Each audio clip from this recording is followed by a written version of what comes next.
Pack your things, you're done here, effective immediately, my boss Richard Harrington announced in the middle of the open plan office, his voice deliberately loud enough to carry across all 4 departments on the 14th floor. And don't bother applying anywhere else in this industry. I'll make sure every firm in this city knows exactly what kind of employee you really are. 127 coworkers stopped typing, stopped talking, stopped breathing as they watched me absorb the public execution Richard had clearly planned for maximum humiliation. But why did I walk to the elevator without protest, without tears, without the breakdown he was obviously expecting, and why 2 years later? Did that same elevator deliver me to a lobby where the receptionist greeted me as the building's new owner? "Good morning, Ms. Ashford. Your building manager is ready for your inspection." I smiled at the receptionist, a young woman who hadn't been working here 2 years ago, who had no idea about the history she was witnessing. "Thank you. But first, I'd like to visit the 14th floor. Could you call up and let them know the new building owner is conducting a personal inspection of all tenant spaces?" Her eyes widened slightly. Tenant inspections by building owners were unusual, but she made the call. "They're expecting you, Ms. Ashford." I stepped into the elevator and pressed 14. The same elevator I'd ridden in shame 2 years earlier. The same floor where Richard Harrington had destroyed my career in front of everyone. He had no idea I was coming. He had no idea I now owned the building his company leased. The firing had been designed to break me. Richard had called me into the center of the office, not his private office, not a conference room, but the exact middle of the open floor plan where maximum witnesses would observe my destruction. He'd waited until 3 p.m. on a Friday, ensuring the story would spread over the weekend without any official response possible. "You're incompetent, Vivian. Your work on the Morrison account was unacceptable. Your attitude has been problematic for months. I've tolerated it because I thought you might improve, but clearly I was wrong." None of it was true. The Morrison account had been sabotaged, not by me, but by Richard's nephew Bradley, who'd made critical errors I'd documented and reported. My problematic attitude had been raising concerns about irregularities I'd noticed in client billing. My incompetence had been threatening to become evidence of his competence issues. Richard had chosen to eliminate the problem by eliminating me. "Security will escort you out. Don't contact clients. Don't contact coworkers. Any attempt to damage this company's reputation will be met with legal action." I'd walked to the elevator surrounded by silence. 127 people had watched their colleague publicly humiliated, and not one had spoken up. I didn't blame them. Richard had made clear what happened to people who challenged him. The months after the firing had been brutal. Richard's threat to blacklist me hadn't been empty. Every application I submitted received the same response: "We've heard concerning things about your previous employment. We're not able to move forward." He called colleagues at every firm I applied to. He'd shared confidential concerns about my work ethic, my attitude, my reliability. He'd systematically poisoned the industry against me. By month 3, I'd stopped applying to firms in my field. By month 4, I'd depleted my savings paying rent while unemployed. By month 5, I'd moved in with a friend and started driving for a rideshare company just to survive. The career I'd spent 8 years building was gone. The pivot happened because I had no other choice. During those desperate months, I'd picked up work wherever I could find it.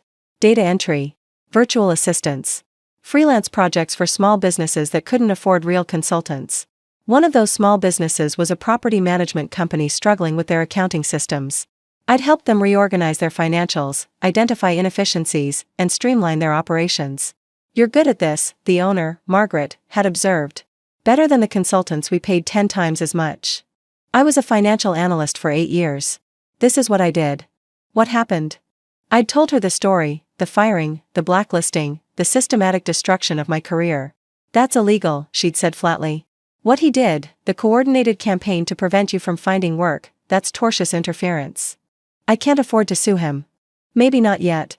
But you could build something he can't touch." Margaret became my mentor, my advocate, and eventually my business partner. She'd spent 30 years in commercial real estate, building a portfolio of properties that generated steady income without requiring her constant attention. She understood the industry from angles I'd never considered. "The firms that blacklisted you, they all lease their office space. Every company needs a building. What if you controlled the buildings?" "I can't afford to buy buildings." "You can't afford to buy buildings yet. But you can learn the industry, build relationships, find opportunities others miss. Real estate rewards patience and knowledge. You have both." She'd started teaching me property valuation, market analysis, negotiation tactics, the financial engineering that turned modest investments into substantial returns. I'd absorbed everything, applying the analytical skills Richard had dismissed as incompetent to an industry he knew nothing about. The first acquisition came 18 months after my firing. A small office building in a transitional neighborhood, undervalued because the previous owner had mismanaged it, but positioned for growth as the area developed. Margaret and I had partnered on the purchase, combining her capital and experience with my analysis and hunger. We'd renovated strategically, attracted quality tenants, and tripled the property's value within a year. The second acquisition followed 6 months later. Then a third. Then a portfolio that grew as my reputation in commercial real estate established itself among people who never heard of Richard Harrington or his blacklist. The industry he'd banned me from wasn't the only industry that existed. The opportunity to buy the Harrington building came through a broker who didn't know my history. There's a Class A office tower downtown. The current owner is over-leveraged and needs to sell quickly. Prime location, stable tenants, below market price because they need to close fast. I'd recognized the address immediately. The building where I'd been publicly humiliated. The building where Richard Harrington's firm occupied the 14th floor on a 10-year lease. The building that represented everything I'd lost and everything I'd rebuilt. I'm interested. Send me the details. The due diligence revealed everything I needed to know. Richard's firm was one of 19 tenants. They occupied 12,000 square feet on a lease that had 7 years remaining. Their rent was below current market rates, a favorable deal they'd negotiated during a previous ownership transition. The building itself was sound but undermanaged. The current owner had deferred maintenance, lost good tenants through poor service, and failed to maximize the property's potential. I saw what it could become. I saw what I could make it. I also saw the opportunity I'd been waiting for without knowing it. The acquisition closed quietly. Building ownership changes rarely make headlines. The existing tenants received notification of new ownership, new management contact information, and assurances that their leases would be honored as written. Richard Harrington received the same form letter everyone else received. He had no idea who the new owner was. He had no idea his former victim now controlled the building his company called home. The inspection was my choice. I could have remained anonymous, plenty of building owners never personally visit their properties. But I wanted something more than passive ownership. I wanted Richard to know. Not for revenge, or not only for revenge. I wanted him to understand that his attempt to destroy me had failed. That the industry he'd banned me from wasn't the only path to success. That the woman he'd publicly humiliated had built something he couldn't touch. The inspection was scheduled for a Tuesday morning, 2 years and 3 days after he'd fired me. The elevator doors opened on the 14th floor. The office looked different, new paint, updated furniture, some rearrangement of the open floor plan, but the essential layout was the same. The same spot where I stood absorbing Richard's public termination was now occupied by a cluster of desks where analysts reviewed spreadsheets. The receptionist for Richard's firm looked up as I approached. "Can I help you?" "I'm Vivian Ashford, the building owner. I'm conducting an inspection of tenant spaces." Her expression shifted through confusion, concern, and something approaching alarm. Let me get Mr. Harrington for you." "Please do." Richard emerged from his corner office 4 minutes later. He looked older than I remembered, more gray hair, deeper lines around his eyes. The confident swagger I recalled was present but diminished, as if the intervening years had worn away some of his certainty. He didn't recognize me immediately. "I'm Richard Harrington, managing partner. How can I help you, Ms. Ashford?" "Vivian Ashford." The recognition came slowly, a flicker of confusion, then dawning awareness, then something approaching shock. "Vivian? But I thought you left the industry? Disappeared? Failed?" I kept my voice professionally neutral. I pivoted. "Turns out the skills you called incompetent are quite valuable in commercial real estate." He was struggling to process the situation. The woman he'd publicly destroyed was standing in his office, holding the leverage of building ownership over his head. "What is this? Some kind of revenge scheme?" "This is a standard tenant inspection. I'm reviewing all occupied spaces to assess condition and identify maintenance needs." I gestured to the clipboard I'd brought. "Shall we walk through your space?" The inspection took 45 minutes. I examined everything: HVAC systems, electrical panels, window seals, carpet condition. I asked questions about the space, made notes, conducted myself with complete professionalism. Richard followed me like a man walking through a minefield, waiting for the explosion that never came. His employees watched with the same silent attention they'd given my firing 2 years earlier. But the dynamic was reversed now. They were watching their boss squirm under the authority of someone he'd tried to destroy. "Everything seems in good order," I said as we concluded. "Your lease runs another 7 years.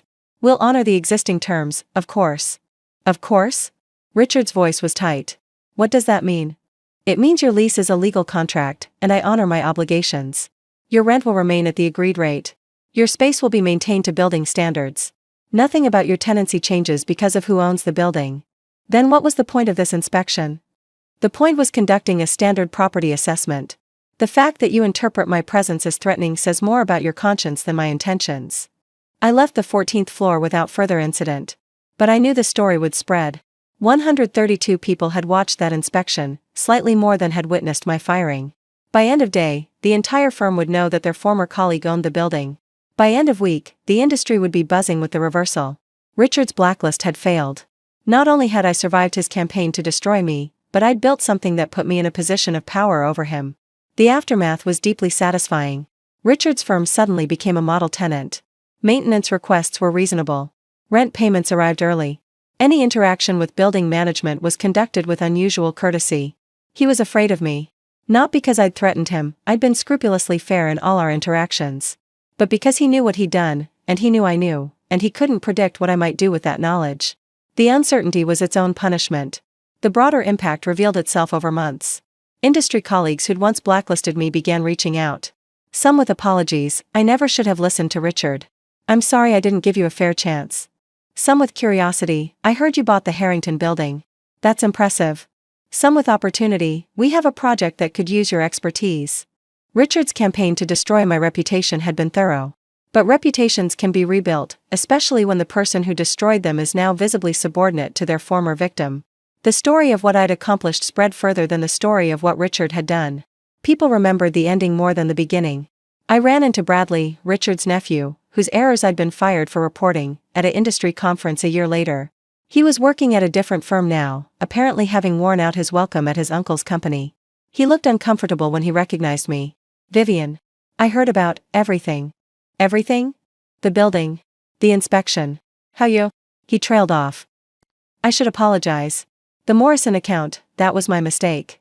I let you take the blame because I was scared of what would happen if the truth came out. You let your uncle fire me publicly and blacklist me across the industry to cover your errors, I know. It was wrong. I felt guilty about it ever since. Has that guilt led you to tell anyone the truth? He was silent. That's what I thought. You feel guilty, but not enough to actually do anything about it.